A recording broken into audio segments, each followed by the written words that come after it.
Bonsoir à tous et bonsoir à toutes. Bienvenue dans Punchline. Aujourd'hui sur CNews et sur Europe 1. La guerre n'est pas un sujet à prendre à la légère. Nous avons la chance de faire partie des générations qui ne l'ont pas connue. Et c'est tant mieux pour nous. Tous ceux qui, parmi nos parents ou nos grands-parents, l'ont vécu en gardent des souvenirs douloureux. C'est pour cela que nous ne pouvons pas faire l'économie d'une réflexion sur ce qui pourrait survenir dans les 10 prochaines années sur le continent européen et particulièrement pour la France. La paix n'est jamais garantie. Tous ceux qui se sont bercés d'illusions à ce sujet ont été balayés par le vent de l'histoire. On ne peut pas réclamer une souveraineté nationale renforcée pour notre pays et refuser de nous réarmer et d'envisager le pire. Oui, notre défense doit être renforcée.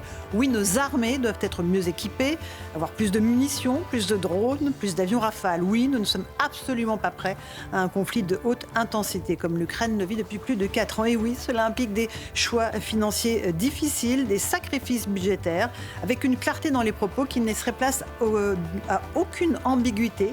Car dans un monde où les empires sont en train de se renforcer sur la planète, nous devons montrer notre force et pas notre faiblesse et nos divisions. Les Français le savent au plus profond d'eux-mêmes. Une nation qui capitule avant d'avoir livré bataille est déjà perdue. On va en débattre ce soir dans Punchline avec mes invités.